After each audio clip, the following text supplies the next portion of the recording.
이것은 이미 이것이기 때문에 우리가 다시 얻을 수도 없고 또 이거는 어떤 식으로 분별된 모양, 우리가 모양이라는 것은 이렇게 이해하시면 돼요. 모양이라는 것은 우리가 모양으로 분별할 수 있는 것은 아니비설신의거든요. 아니비설신의. 그러니까 보이는 것, 들리는 것, 그 다음에 냄새 맡는 것, 맛보는 것, 그 다음에 감촉하는 것과 의라는 것은 어떤 인식작용. 그러니까 그게 생각의 형태, 아니면 감정의 형태, 어떤 이제 느낌, 뭐 이런 식의 어떤 뭐 이미지, 이런 식의 분별되는 것으로서는 그게 우리가 분별할 수 있는 모양이에요. 근데 그게 아니다라는 것이지, 뭐 모양이 아니기 때문에 우리가 이거를 자각할 수도 없고 깨달을 수도 없다라는 말은 아니에요. 그러니까 우리가 그런 얘기하죠. 식스센스 이런 식의 표현을 하거든요. 그러니까 분명히 자각할 수는 있는데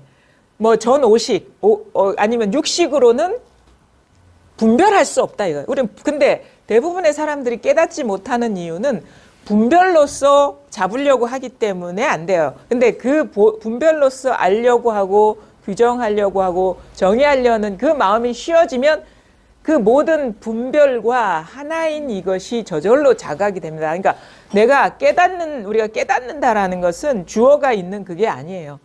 어떤 삿된 것이 사라져버리면 이게 드러날 수밖에 없는 구조인 거예요. 그래서 우리가 하는 거는 모양으로서 집착하고 알려는 그 마음이 쉬어지는 인연을 만드는 것이 우리가 깨달음의 지름길인 거예요. 근데 이게 또 묘해가지고 그게 쉬어져야 된다라고 얘기를 드리면 어떻게 받아들이냐면, 그래, 쉬어야 돼. 보지도 말아야 돼. 듣지도 말아야 돼. 생각하지도 말아야 돼. 느끼지도 말아야 돼. 내지는 그것이 일어나더라도 뭐 그렇게 따라가면 안 돼. 이런 식의 의도, 그 의도 자체도 사실은 모양이거든요. 그러니까 우리가 할 수 있는 거는 사실은 우리가 기존의 방식, 이게 기존의 방식이에요. 모양으로서 뭔가를 취하고 뭐 버리려는 게 기존의 방식인데, 우리가 이 공부 앞에서 할 수 있는 거는 뭐냐면 기존의 방식이 포기되는 것. 그게 어떻게 포기되냐? 그걸 쉬면 되겠지. 그것도 아니에요. 쉬어야 된다는 것도 분별입니다. 의도가 들어간 거거든요. 그럼 어떻게 되냐? 가장 가까운 때가 뭐냐면 이러지도 못하고 저러지도 못할 때예요. 우리가 할 수 있는 건 이렇게 하거나 저렇게 하는 것이기 때문에. 그래서 이 공부에 가까워지고 문 앞에 다다른다라고 할 때는 이러지도 못하고 저러지도 못하고 들어가도 30방 나와도 30방.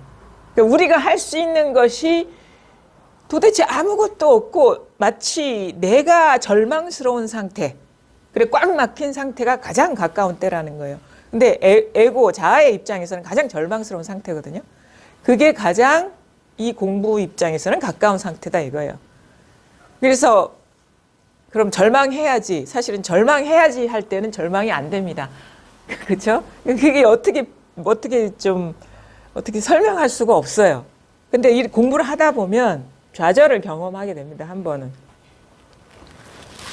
좌절을 경험할 때 문득 모든 것이 탁 뭔가 소나기에서 빠져나가는 것 같고, 뭔가 의도가 싹 쉬어지는 것 같고, 뭐 알려고 하는 그 마음이 그냥 너무 막막해가지고 탁 내려놓아질 때 눈앞에 목전에 이미 이게 충만해 있다라는 것을 우리가 체험하게 돼요.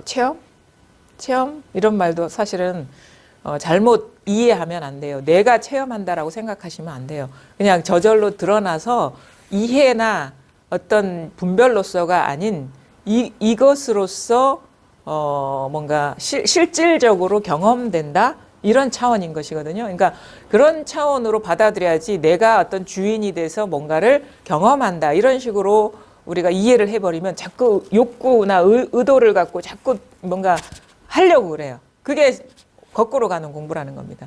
근데 이런 식으로 그런 식의 의도가 탁 쉬어지면, 저절로 쉬어지면 뭘 하든 이거예요. 꽃을 봐도 이거고, 책을 봐도 이거고, 뭐 그림을 봐도 이거고, 이렇게 그냥 아무렇지도 아무런 의도 없이 일어나는 소리. 이건 죽비를 치니까 사실은 이게 죽비 치는 게 이거구나라고 뭔가 또 다른 식의 어떤 형태화를 시켜버리는데, 이거는 그냥 죽비 치는 소리나 우리가 뭐 말하자면 코 푸는 소리나 일상에서 경험하는 그 아주 지극히 일상적인 거와 아무 차이가 없는 거를 가리키는 거예요. 죽비 소리가. 이게 뭐 우리가 이런 식의 특별하게 종을 치면서 이겁니다 하더라도 이거는 여러분이 그 벨소리나 문 닫는 소리나 바람 소리나 아무 차이가 없는 거거든요. 그러니까 뭐 숨 쉬는 소리나 아니면 이건 소리인 것이고 그다음에 어떤 모양이 어떤 그 감촉으로서도 뭐 거친 느낌이나 부드러운 느낌이나 이것도 저것도 아닌 느낌이나 맛도 마찬가지거든요. 뭐 단맛이나 쓴맛이나 신맛이나 매운맛이나 뭐 그냥 맹숭맹숭한 맛이나 모든 그 맛들이 다 이겁니다. 이거를 가리키고 있어요. 모든 것이 다 이 하나의 일이라는 거. 그러면 어떻게 되냐면 마치 내가 경험하는 어떤 대상으로서가 아니라 이것이 나를 경험하는 듯한 그런 식의 어떤 자각이 오거든요. 우리는 내가 체험하고 내가 보고 내가 들으려고 하거든요. 근데 진짜 우리가 이것이 드러날 때는 이것이 나를 체험하는 듯한 이것이 나를 경험하는 듯한 그런 식의 전환으로서 내지는 내가 대상이 아니라 이것과 내가 일체로서 탁 어떻게 보면 자각된다 해야 되나 드러난다 해야 되나 모든 현상에서 현상을 떠나 있진 않아요. 그러니까 모든 현상에서 이게 탁 자각이 됩니다.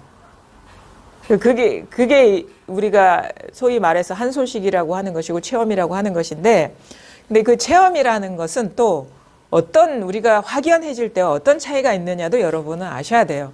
사람에 따라서 체험의 경계는 다양하게 나타날 수 있습니다. 그냥 죽비 소리에 그냥 하면서 이게 탁 어떤 설명할 수 없는 게 탁 실감이 되고 와닿거든요. 이겁니다. 그러면 이거예요. 꽃을 봐도 이거고 죽비를 쳐도 이겁니다. 종을 쳐도 이겁니다. 그 다음에 제가 그냥 바닥을 쳐도 이겁니다. 손을 들어도 이겁니다. 그냥 이거예요. 여기는 아무 생각이 없고 느낌이 없고 감정이 없는데 그래서 직접적으로 이것이 드러나 있습니다. 이 우리의 현상을 떠나 있지 않아요. 문득 와닿는 순간이 있습니다.